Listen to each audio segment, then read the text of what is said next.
Stormy backstage, King Charles's most bitter punishment that Harry and Meghan did not expect. Charles has publicly professed he still loves Harry and Meghan, but behind the scenes, he's telling a different story. Hello, everyone. Welcome back to the King YouTube channel. As far as sneaky covert operations go, I think we can safely say that Charles isn't an expert. I don't believe if we were to look in his closet, we would find any well worn trench coats, and I don't think we would find any used pieces of chalk used for signaling dead drops in the Fortnum and Mason marmalade aisle. Even so, there is a new report that has come out suggesting that His Majesty has been sending Harry and Meghan something of a secret message about a possible re entry into the royal world. The important thing to keep in mind here is that Prince Andrew, the Duke of York, has, for whatever reason, been welcomed back into the Windsor fold, or so it seems. Last week, we learned through the Mirror that Andrew has been given a stay of execution from being kicked out of his home royal lodge, even though, as a royal family friend told the Daily Mail, he and the Duchess are rattling around in a huge property they simply can't afford. And then right before that, in late August, William and Catherine, the Prince and Princess of Wales, were photographed driving Andrew to church in full view of the press, which we can only assume is a sign of reconciliation between Andrew and the rest of the family. See, after Andrew went on TV and tried to portray himself as the real victim of his sex trafficking friend Jeffrey Epstein, after he failed to show even a little bit of sympathy for the women abused by his best friend, the same man who paid a lot of money to settle a civil sexual abuse case against him, somehow Andrew has made his way back into the middle of royal life.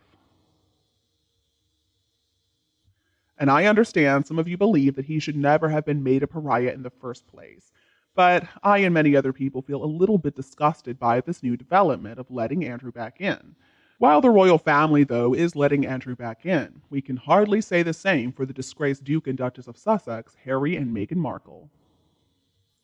And now, a close friend of the king has talked with the Daily Beast, Tom Sykes.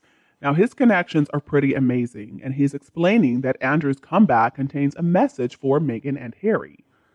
Sykes wrote, "A family friend of the king's has said that it was clear there had been a willingness to bring Andrew in from the cold, and intriguingly hinted that it could be a template for future reconciliation with his son."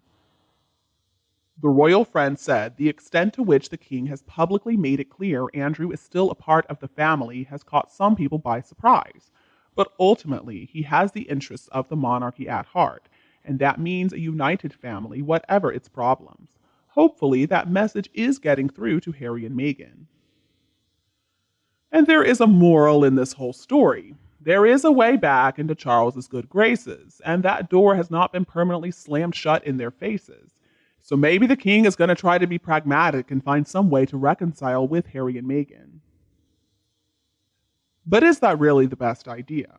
So, a friend of Andrew's told Sykes, Andrew knows he has damaged the monarchy, so have Harry and Meghan. The difference is, Andrew deeply regrets it, and it was not intentional, whereas Harry and Meghan deliberately set out to cause as much damage to Charles and Camilla. Disloyalty is far and away the number one crime in that family. It seems like the message the king is sending here is that there is still a chance for Harry and Meghan to find their way back into the inner circle of the royal family. And good behavior, like sitting there and not getting into any more trouble and keeping your trap shut, well, that's going to get rewarded. But any re-entry of Meghan and Harry into the world of the royals, but if there really is going to be a reconciliation, first, Harry and Meghan have to stop it. They have got to find some way to move on from all their truth-telling, dirt-sharing habits.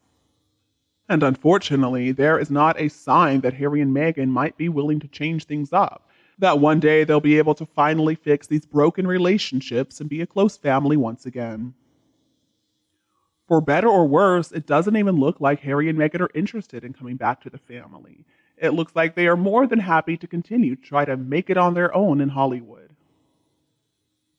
It looks like for now at least, Harry and Meghan are going to continue to try to be successful in California. You see, they are still convinced that success for them is just right around the corner, so they're not going to go back to the firm. And in an interview earlier this year, Harry actually said, "I would like to get my father back. I would like to have my brother back. But I don't believe that Harry's going to put in the work necessary to get his family members back." So if Charles really is going to use Andrew's comeback as a template for Meghan and Harry, then I wouldn't be a bit surprised if he ends up offering them a home in the UK after he made them leave Frogmore Cottage earlier this year. There was a Sunday Times report that came out recently suggesting that renting Meghan and Harry a property inside Kensington Palace had been considered by aides, even though the palace did come out to deny that claim. So the question here is, since Andrew is allowed to stay in Royal Lodge, does that mean the king is going to find Meghan and Harry a place to live in London? It looks like Andrew is in and Meghan and Harry are still out. That message is incredibly clear. Are Meghan and Harry getting the message, though? Well, that remains to be seen. And of course, I cannot wait to read your discussions on this very issue. So, I want to talk about your comments left in the recent video titled Meghan Markle is Frustrated. Harry's longing to come home after disastrous life in LA. Let's see what you had to say. All right, first comment comes to us from Christine Phillips. They could always reside in the Tower of London, main entrance through Traitors Gate, permanent residence, no parole. Oh, Christine, I think this is a wonderful idea. That is exactly where they belong. Of course, we know that's never going to happen. They're never truly going to be punished for their evil deeds, but at least we can dream. And then we've got Zed. No way would Duchess Sophie give Markle the time of day. She very obviously cannot stand her, like the majority of us. I love that picture of Duchess Sophie having to endure Markle in the car on the way to our late Queen's funeral. You can tell she gave Markle a piece of her mind, and it was well deserved. Markle looked like a kid who'd got a good telling off and had to cop it sweet. I agree. That news about that Meghan and Harry are somehow getting in good with Edward and Sophie again, I mean, what a steaming pile of BS. Who would ever believe such nonsense? I'm glad that you don't. And then we got Susan Burns. I truly couldn't care less about Harry and his change of heart. And she doesn't love anyone but herself.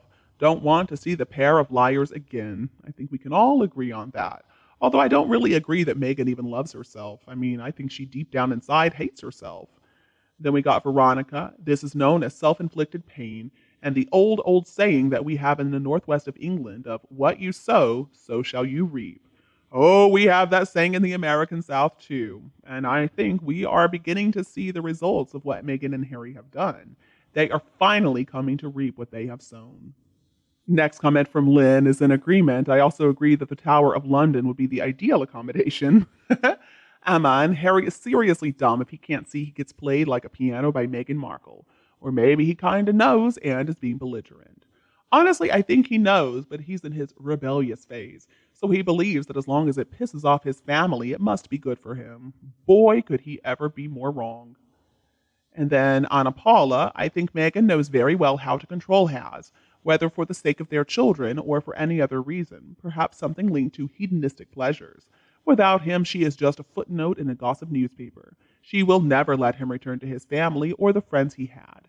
If so, perhaps the light would turn on in Haz's fried brain, and he would be able to see what he did wrong because of her. The claw will remain firmly attached to the prey's shoulder. Without Haz, she is nobody. I do agree with you. I think the only issue would be if Meghan can find some other rich sucker to marry her. And then I think she would drop Harry like a hot potato. But again, she's getting a little long in the tooth for that, so I think it's highly unlikely. All right, everybody, thank you so much again for all your comments. And what do you think about the issue I presented earlier in the video? Please let me know your opinion below in the comments section. If you think my video is useful, don't be afraid to like and share it with your friends and family who would enjoy it too. Please don't forget to subscribe to our The King YouTube channel to get more updates in the future. Thank you so much for tuning in. Have a lovely evening, and we'll be back to see you tomorrow. Bye.